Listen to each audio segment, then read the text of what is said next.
c'est la peste. Hein. C'est des rats à plumes pour moi. Ils mangent de n'importe quoi, ils sont remplis de maladies. Et je les approche le moins possible, je les chasse. Si les pigeons sont surnommés nid à maladie, c'est sûrement à cause de leurs pattes qui sont souvent estropiées. Cependant, on sait maintenant que si les pigeons ont souvent des pattes abîmées, c'est à cause de la pollution et d'une trop grande concentration d'êtres humains. Les pigeons me dérangent et je crois qu'il y avait une campagne de stérilisation des pigeons. Les pigeons me dérangent alors que les autres oiseaux ne me dérangent pas. Mais là, ils pullulent et ils rentrent dans les maisons et nous sommes obligés de mettre des pics anti-pigeons sur nos fenêtres. Il y a 25 millions d'années, l'ancêtre du pigeon était appelé pigeon des roches. Il est d'abord domestiqué et élevé en Égypte antique pour sa chair, puis comme pigeon voyageur. Au XVIIe siècle, les pigeonniers sont un signe extérieur de richesse.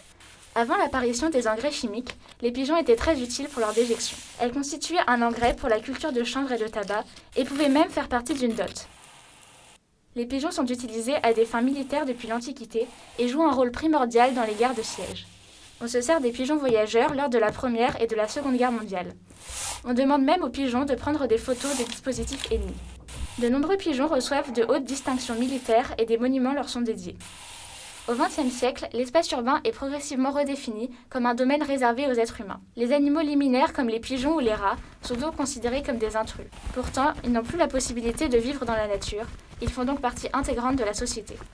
Ce que l'on peut bel et bien reprocher aux pigeons, ce sont les dégâts que cause leur déjection sur les bâtiments et statues. Les pigeons participent à la réduction de la pollution. Ils stockent des métaux lourds et toxiques dans leurs plumes. S'il n'y avait plus aucun pigeon à Paris, les pollutions au plomb augmenteraient de 6% et les pollutions au cadmium de 21%. Les pigeons ne sont donc pas dangereux et participent même à l'amélioration du niveau de vie des Parisiens. Peut-être qu'il serait temps de réviser nos a priori sur ces animaux mal considérés.